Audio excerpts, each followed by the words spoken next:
सुदर्शन चक्र भगवान विष्णु का दिव्य चक्र ब्रह्मांड की अनंत लय में जहाँ समय अंतहीन चक्रों में नृत्य करता है और धर्म सृष्टि का संतुलन बनाए रखता है, वहाँ एक ऐसा दिव्य अस्त्र है जिसकी महिमा स्वयं देवता भी कांपते हुए बोलते हैं।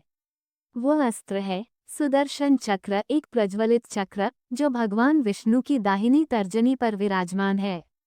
यह मात्र एक शस्त्र नहीं है, ये चेतना है, ये समय है, ये धर्म है, ये न्याय है और सबसे ऊपर ये ईश्वरीय इच्छा है। लेकिन यह आया कहाँ से? इसका उद्देश्य क्या है? और इसने देवताओं और मनुष्यों की तकदीर कैसे बदली? आइए समय के पार, लोकों के बीच और पुराणों की गहराइयों में चलें सुदर्शन चक्र के रहस्यों को जानने के लिए। कहानी शुरू होती है दिव्य शिल्पकार भगवान विश्वकर्मा से, देवताओं के महान वास्तुकार। उन्होंने स्वर्गलोक, देवों के अस्त्र शस्त्र और महलों की रचना की।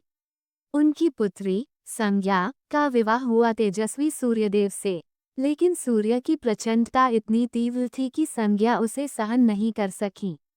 उन्होंने अपने पिता से प्रार्थना की।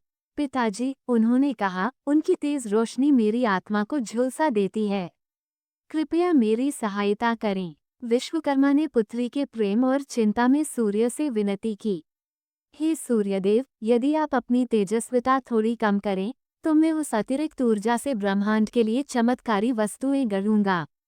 सूर्य सहमत हो गए। विश्वकर्मा ने उस कटी हुई तेजस्विता, एक प्रज्वलित लावे जैसी ऊर्जा से 3 दिव्य अस्त्र बनाए। पुष्पक विमान, आकाश में उड़ने वाला रथ, भगवान शिव का त्रिशूल, प्रचंड त्रिशूल, भगवान विष्णु का सुदर्शन चक्र, परम अस्त्र। इस प्रकार जन्म हुआ सुदर्शन चक्र का, प्रकाश और अग्नि से घिरा घूमता हुआ चक्र। ये केवल विनाश का अस्त्र नहीं था, ये था ईश्वरीय न्याय और संतुलन का प्रतीक। परंतु विष्णु को यह चक्र कैसे प्राप्त हुआ? एक अन्य लोक में एक भयंकर असुर जलंधर ने देवताओं को चुनौती देना शुरू किया, यहाँ तक कि भगवान शिव को भी। ऐसे शक्तिशाली शत्रु को हराने के लिए विष्णु को एक ऐसा अस्त्र चाहिए था जो देवताओं और मनुष्यों दोनों की शक्ति से परे हो। विष्णु ने हिमालय में घोर तपस्या की और भगवान शिव को प्रसन्न करने के लिए ध्यान लगाया। उनका तप ब्रह्मांड में गूंज उठा। प्रसन्न होकर शिव प्रकट हुए। शिव बोले, हे विष्णु, तुम्हारी भक्ति से प्रसन्न होकर मैं तुम्हें अपनी दिव्य ऊर्जा देता हूँ। यही तुम्हारा सनातन अस्त्र बने। शिव की तीसरी आंख और विश्वकर्मा की भट्टी से निकली ऊर्जा ने मिलकर सुदर्शन चक्र को विष्णु के हाथों में सौंप दिया। ये था विनाश और पालन का संयोग, संतुलन और ईश्वरीय इच्छा का अस्त्र। विष्णु ने श्रद्धा से शीश नवाया और यह प्रतिज्ञा ली कि वह चक्र का प्रयोग केवल धर्म की रक्षा के लिए करेंगे। सुदर्शन चक्र की पहली लीलाओं में एक था हयग्रीव का वध, घोड़े के सिर वाला राक्षस। उसने वेदों की चोरी कर ली थी, जिससे अज्ञानता और अंधकार फैलने लगा। देवता सहायता के लिए विष्णु के पास गए।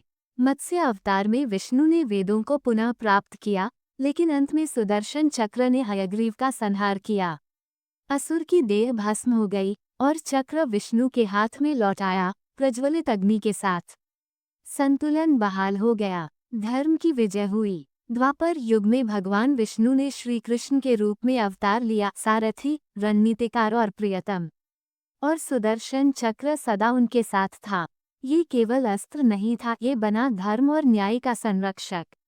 आइए देखें श्री कृष्ण के जीवन की 3 अद्भुत कथाएं, जहां चक्र ने भाग्य की दिशा बदल दी। युधिष्ठिर के राजसूय यज्ञ में श्री कृष्ण को श्रेष्ठों में श्रेष्ठ मानकर सम्मान दिया गया, लेकिन ईर्ष्यालु और अहंकारी राजा शिशुपाल ये सहन नहीं कर सका। उसने श्री कृष्ण का अपमान किया, व्यंग्य कसे और एक के बाद एक अपराध किए। कृष्ण शांत रहे, मौन गिनती करते रहे। दरअसल कृष्ण ने शिशुपाल की मां से वादा किया था कि वो उसके 100 अपराध क्षमा करेंगे, लेकिन जैसे ही 100 पहला अपराध हुआ, कृष्ण की आंखें संकुचित हो गईं और उन्होंने अपनी तर्जनी उठाई। सुदर्शन चक्र चल पड़ा। ये हवा से भी तेज उड़ते हुए शिशुपाल का सिर काट लाया और श्री कृष्ण के हाथ में लौट आया, बिना रक्त की एक बूंद। धर्म ने निर्णय दे दिया। मर्यादा पार हो चुकी थी। कौरव सभा में द्रौपदी के चीरहरण के समय उन्होंने श्री कृष्ण को पुकारा हृदय में भक्ति और वेदना लिए।